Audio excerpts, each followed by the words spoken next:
Então, minha gente, vamos dar prosseguimento àquele bloco. No bloco anterior, nós estávamos falando sobre texto literário, texto não literário, linguagem não literária. Agora a professora vai te mostrar uma coisa bem interessante. Eu fechei o bloco te falando sobre a mudança que houve no CESP-CEBRASP, né?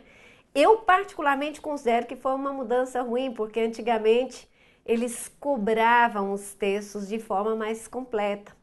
Hoje nem tanto assim, mas a gente espera que melhore. Agora, o que eu te disse? Fique atento à biblioteca virtual, aquela biblioteca científica virtual Cielo, porque é dali que eles têm extraído a maioria dos textos.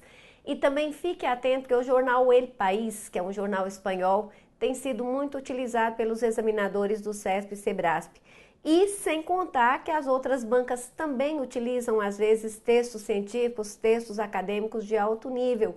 Então, isso já vai te ajudando. Aqui a professora está te falando sobre a cobrança de texto para todas as bancas, mas eu tomei o cuidado de te explicar sobre o CESP e CEBRASP por conta das mudanças, né, dessa transição que houve nessa banca, certo? Em relação às outras, tá tudo ok, tá tudo tranquilo, isso aqui vale para você. Então, vamos dar prosseguimento aqui à nossa aula, como a professora te disse. Olha só o que eu coloquei ali. As funções sociocomunicativas, o que são as funções sociocomunicativas? As que trabalham com os objetivos do enunciador. As funções sociocomunicativas dos gêneros textuais relacionam-se intimamente aos tipos a que pertencem. Então, observe, na narração, o objetivo é contar histórias, relatar fatos, relatar acontecimentos, entendidos estes como ação em sua ocorrência. Na descrição, a finalidade é dizer como é o objeto referente do discurso, ou seja, detalhar, caracterizar. Na exposição, a intenção é refletir, explicar, conceituar, expor ideias para dar a conhecer ao leitor, fazê-lo saber. Depois, o que temos? Na argumentação, o objetivo é convencer, persuadir o interlocutor a fazer algo, a participar dos fatos, a ver os elementos do mundo e, de certo modo, buscar a sua adesão a eles. Na injunção, objetiva-se apresentar a ação requerida, a ação desejada. Então, na injunção você tem o que e como fazer, para incitar o interlocutor à realização da ação. Já na predição, o objetivo é antecipar a ocorrência de situações por alguma razão, seja para preparar-se para recebê-las, contorná-las ou simplesmente evitá-las. Câmera para mim aqui, por favor, Roger. Olha só, minha gente, todas as vezes em que vocês forem analisar textos nas provas dos concursos, as primeiras questões das provas de língua portuguesa tendem a cobrar o tipo predominante no texto. O que nós sabemos? Que um autor, quando escreve, tende a mesclar duas, três tipologias diferentes. Para você saber, então, qual é a tipologia predominante, é preciso que você faça uma leitura do texto todo de uma única vez. Vamos de novo? Leia o texto todo de uma única vez. Terminada essa leitura, pergunte a si mesmo qual foi o objetivo deste autor ao escrever este texto.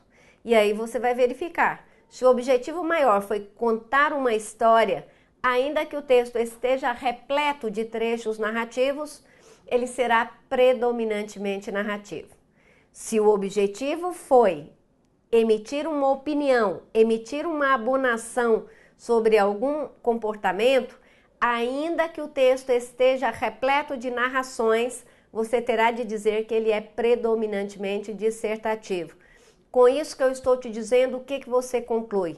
Que o conteúdo predomina sobre a forma e que, portanto, o que vai definir a predominância de um tipo sobre o outro é exatamente a intenção do autor ao produzir o texto e não a sua forma de estruturá-lo. Vamos então começar a estudar os tipos textuais. Aí estão eles, ó.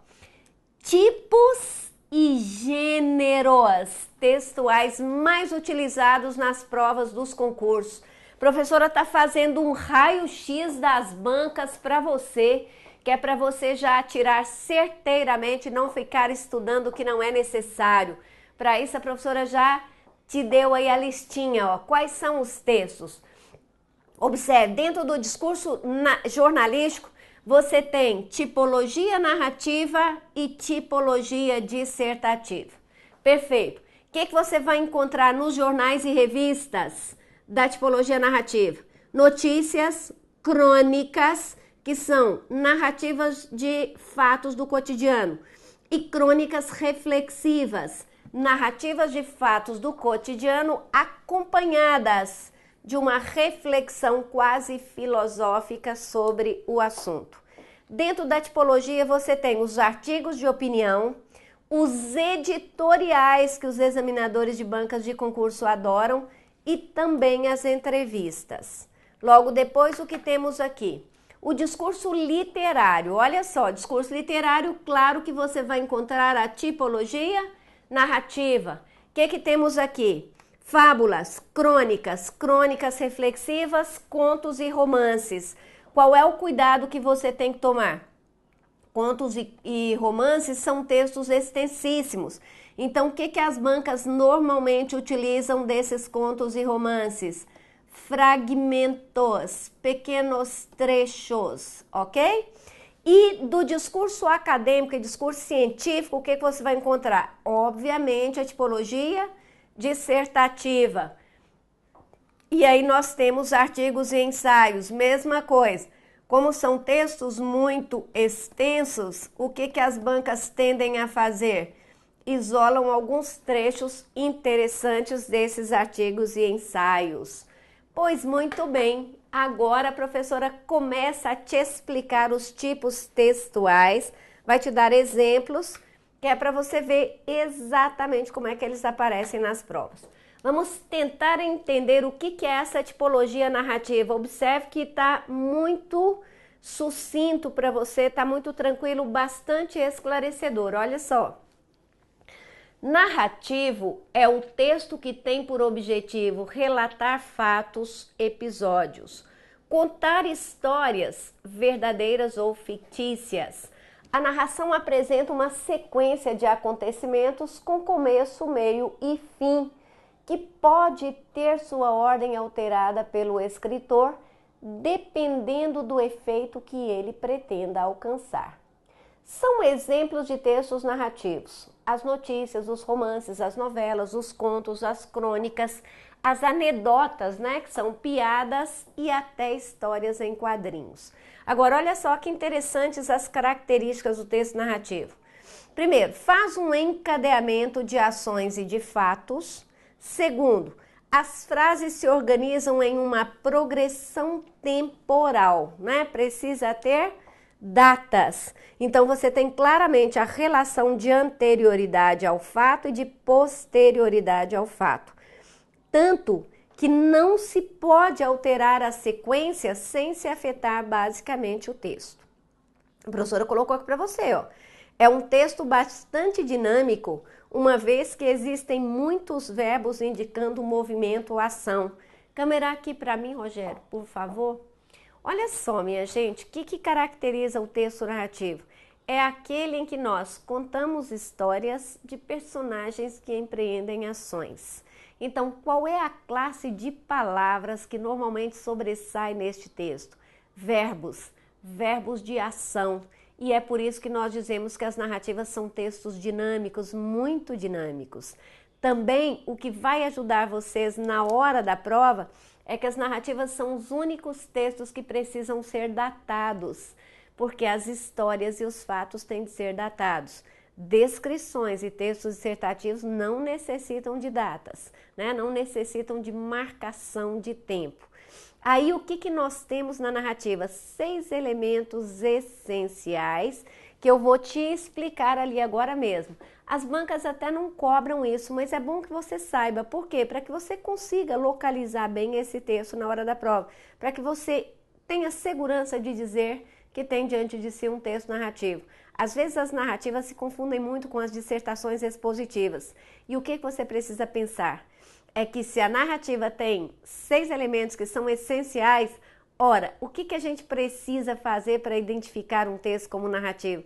A gente precisa responder as 6 perguntinhas. O que são os fatos, quem, que são os personagens, quando, que é ou são as datas, onde, o lugar em que os fatos se desenrolam, como, né, ou seja, de que modo, qual foi o meio usado e por quê. São estas 6 perguntas que precisam ser respondidas. A professora vai te mostrar os elementos essenciais aqui agora. Vamos lá? Aí o que nós temos, ó? Primeiro deles é o narrador. Eu costumo brincar com os meus alunos dizendo que é o fofoqueiro da história, porque sem ele ninguém fica sabendo dos fatos. Narrador é aquele que conta a história, é um ser ficcional a quem o autor transfere a tarefa de narrar os fatos. Personagens são os seres envolvidos na história, que vivem os fatos e que podem ser caracterizados tanto física quanto psicologicamente. Qualquer ser pode ser personagem de uma narrativa.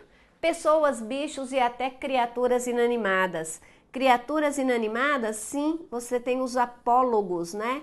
Que são espécies de fábulas em que os personagens são coisas.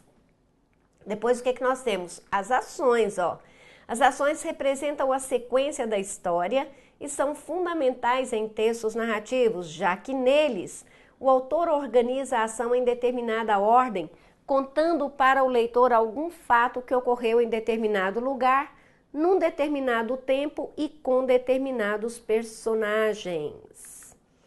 Depois o que temos mais? O enredo. O que é o enredo? O enredo é a sequência de acontecimentos, ou seja, é o conjunto encadeado dos fatos organizado de acordo com a vontade do escritor. É com base nesse enredo que os demais elementos que compõem a estrutura da narrativa vão se formando e se relacionando para a construção de um texto coerente. Câmera aqui para mim, por favor. É interessante quando a gente fala dessa questão do enredo, pelo seguinte, o que significa a palavra texto? Texto é o particípio do verbo tecer, assim como o particípio do verbo fazer não é fazido, é feito. O particípio do verbo tecer, neste caso, não é tecido, é texto. E o que é esse texto? Nada mais, nada menos do que uma metáfora para um tecido de ideias. Por isso que a gente fala em enredo. Não é? O que é o enredo ou a trama do nosso tecido de ideias? O enredo ou a trama é exatamente a própria história que vai sendo narrada. Assim como para fazer o tecido da minha blusa aqui, foi preciso que alguém fosse tramando os fios, enredando as linhas. Assim também, quando você constrói um texto, você vai enredando as ideias, tramando as histórias. Tanto é assim que o que nós fazemos no final do nosso texto? Um arremate, e o arremate é exatamente a conclusão. Tá vendo que poético? Vamos voltar aqui para o texto. Agora vamos falar do espaço, ó. O espaço é o local onde se desenrola a história, ou seja, é o cenário. A descrição do espaço serve para criar o clima que envolve o leitor nos acontecimentos. E finalmente nós temos o tempo, que a professora te disse tão importante para as narrativas. Traduz o momento da narrativa, ou seja, é o quando acontece a história, do início ao fim. Existem histórias que se passam em curto período de tempo e outras que duram um tempo inimaginável. E eu te disse, qual é o único tipo de texto que precisa ficar pendente da marcação de tempo? É o texto narrativo. Agora a professora vai ler aqui para você um texto do psicanalista Hélio Pellegrino. Psicanalista Hélio Pellegrino, já falecido, foi marido da escritora Lia Luft, né? E era um psicanalista fantástico. Olha o texto dele, que é uma narrativa. Veja bem. Contou-me um amigo uma história exemplar ocorrida na cidade mineira de Nova Lima por volta dos anos 30. Veja o espaço, veja a data. Em Nova Lima existe uma importante mina de ouro. A mina de Morro Velho, que àquela época vivia o seu apogeu e era propriedade de uma companhia inglesa. Os operários nas entranhas da terra perfuravam a rocha com suas brocas e picaretas e dessa forma respiravam durante anos nas galerias fundas a poeira de pedra que o trabalho levantava. Observe que você tem espaço, você tem data e você tem os verbos de ação. Aí ele continua. Sem nenhuma proteção, ao fim de algum tempo, os mineiros, na sua quase totalidade, contraíam a silicose, causada pelo depósito do pó de pedra em seus pulmões. A silicose, além de encurtar a vida e a capacidade de trabalho, provoca também uma tosse crônica, oca e ressoante, capaz de denunciar à distância a moléstia que lhe dá origem. Nas noites de Nova Lima, quando buscava repouso, a cidade era sacudida e inquietada por uma trovoada surda e cava que, nascendo dos casebres operários, chegava até às fraldas das montanhas em torno. Era a grande tosse dos pobres, sintoma e denúncia eloquente da silicose que os roía. Então, o que você percebeu neste texto? Que isso aqui é um relato de um fato que ocorreu no passado, né? Muito bem, minha gente. Falemos agora do texto descritivo. Olha lá. É o texto em que se faz a caracterização de pessoas, objetos, ambientes ou situações, por meio da qual se destacam as propriedades e os aspectos dos elementos retratados num certo estado, como se estivessem parados. Nos enunciados descritivos, podem até aparecer verbos que exprimam ação, movimento, mas os movimentos são sempre simultâneos, ou seja, não indicam progressão de um estado anterior para outro posterior. Observação: como é um processo de caracterização que exige sensibilidade de quem faz para tocar aquele que lê, a descrição embasa-se mais na percepção e no uso dos 5 sentidos: visão, tato, audição, paladar e olfato. Muito bem, falemos agora das características do texto descritivo. Olha lá. É marcado pela riqueza de detalhes e pela presença abundante de adjetivos. Não existe temporalidade, né? Não existem datas, tanto que se pode alterar a sequência sem se afetar basicamente o sentido do texto. É um texto estático, já que faz uso reiterado de verbos de estado e não de ação. Por isso ele se assemelha a uma fotografia. Agora, olha o que eu coloquei aí para você. Atenção!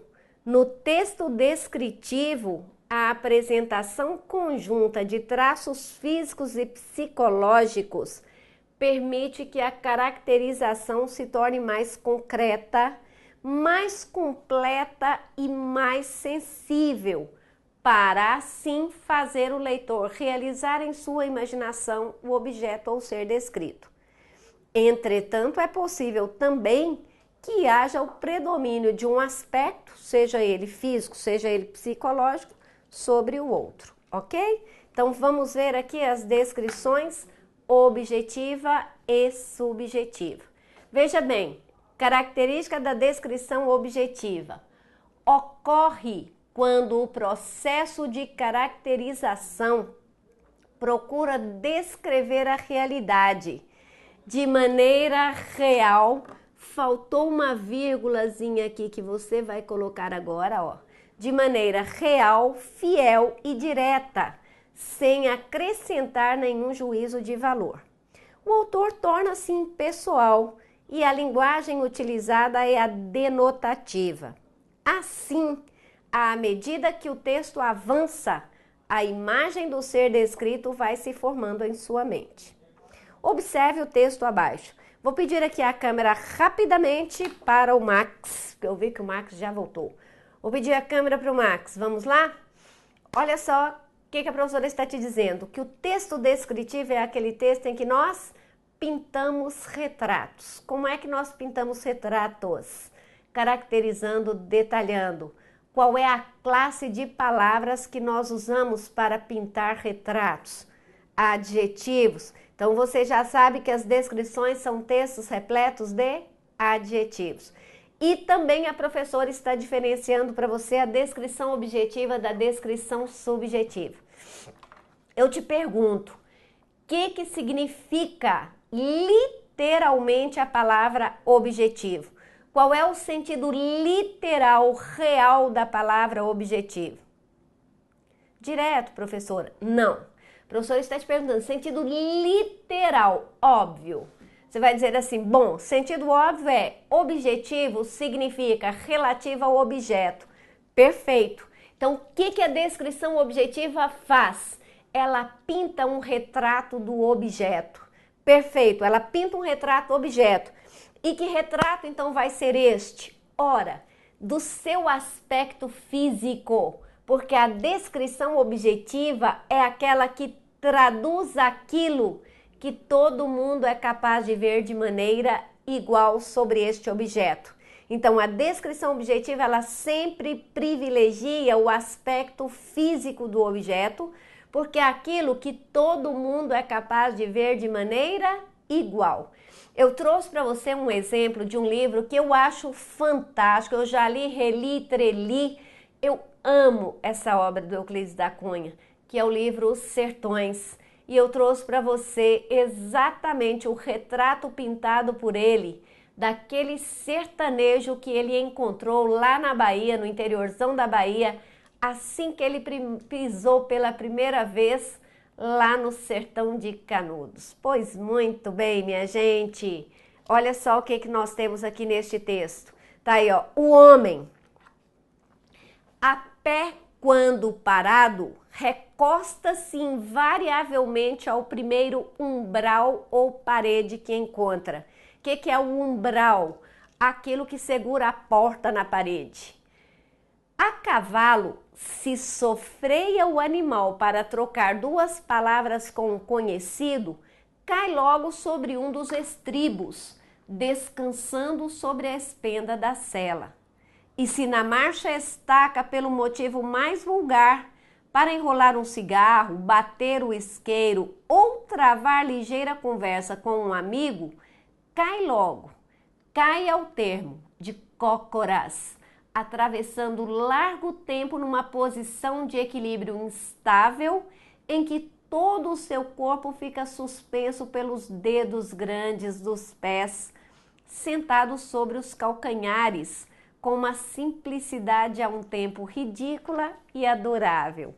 Esqueça isso aqui, que isso aqui é um traçozinho de subjetividade numa descrição que é absolutamente objetiva. Câmera aqui para mim, por favor, Max. O que você percebeu aqui nessa leitura que eu fiz sobre o homem lá de Canudos? Ora, que você praticamente forma a imagem deste homem ou em cima do cavalo com os cotovelos apoiados na espenda da sela, ou de cócoras, apoiado em cima dos dedos grandes dos pés, não é isso? Pois muito bem, vamos agora para a descrição subjetiva. Aí está ela.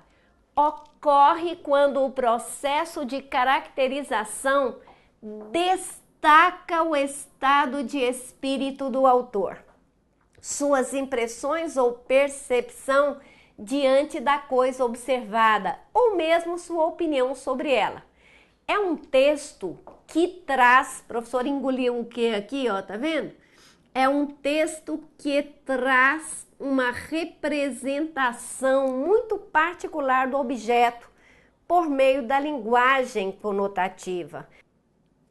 Aí olha só o que a gente vai fazer agora. Eu vou te explicar, porque eu já tinha te explicado a descrição objetiva. E o que eu te falei? Que objetivo é relativo ao objeto, não é isso? Então a descrição é física, privilegia o aspecto físico do objeto. O que é a descrição subjetiva? Ora, subjetivo é aquilo que se relaciona ao sujeito. Então o que nós temos aqui? A descrição subjetiva, ela privilegia a impressão que o sujeito tem do mundo, das coisas do mundo, ela privilegia a percepção dele. E olha só que interessante, essa percepção do sujeito sobre a coisa descrita não necessariamente confere a verdade, não necessariamente tem a ver com a realidade dos fatos e não necessariamente coincidirá com a percepção de outras pessoas. Por isso que a gente diz que é subjetivo.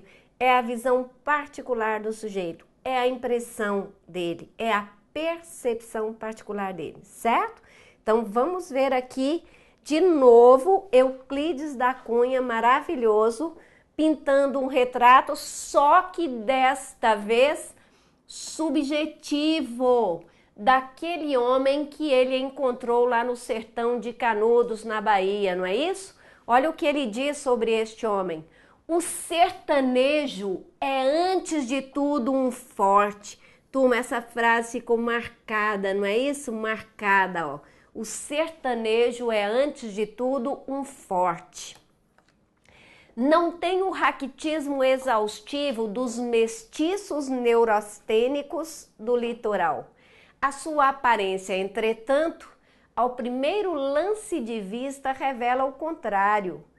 Falta-lhe a plástica impecável, o desempenho, a estrutura corretíssima das organizações atléticas. É desgracioso, desengonçado, torto. Hércules Quasímodo reflete no aspecto, olha isso aqui, a fealdade típica dos fracos. Reflete no aspecto a fealdade típica dos fracos. Olha que impressão particularíssima. Ele está dizendo que as pessoas fracas têm um aspecto feio, são feias. Aí ele continua. O andar sem firmeza, sem aprumo, quase gigante e sinuoso, aparenta a translação de membros desarticulados. Agrava-o a postura normalmente abatida, no manifestar de displicência que lhe dá um caráter de humildade deprimente. O que você percebeu neste texto aqui? A visão particularíssima do autor sobre este homem cujo retrato ele está pintando. Mas agora eu vou te explicar rapidamente que visão foi esta e por que o Euclides da Cunha chama o sertanejo que ele conheceu no interior da Bahia de Hércules Quasímodo. Vou pedir aqui ao Max que jogue a câmera em mim. Olha que visão particularíssima que ele teve daquele homem. Quem é quem é o Quasímodo? Quasímodo é o corcunda de Notre Dame. Então, assim que ele pisou naquela terra, qual foi a primeira impressão que ele teve daquele sertanejo? Que ele se assemelhava ao corcunda de Notre Dame. Corcunda desengonçado, torto, de aparência grotesca. Essa foi a primeira impressão dele. Só que com a convivência com aquele homem, o que ele passou a perceber nele? Que ele era um Hércules. E quem é o Hércules? O semideus da mitologia grega que, de tão forte que era, conseguiu realizar 12 trabalhos considerados impossíveis para qualquer outro, mas que ele conseguiu realizar dada a sua fortaleza. Olha que visão particularíssima que o Euclides da Cunha teve daquele homem. Para ele, ele era um misto de Hércules e Quasímodo. É essa a visão. Fisicamente, ele se assemelha ao corcunda de Notre Dame, aquela aparência grotesca. Agora, e na sua essência, como é que esse homem se mostra? Uma fortaleza. Por isso que ele disse, o sertanejo é, acima de tudo, um forte. Eu te pergunto, é ou não é uma fotografia muito bem pintada, muito bem extraída do sertanejo que ele encontrou lá no sertão da Bahia? Pois muito bem, minha gente, espero que tenham gostado. No próximo bloco a gente continua. Até daqui a pouco.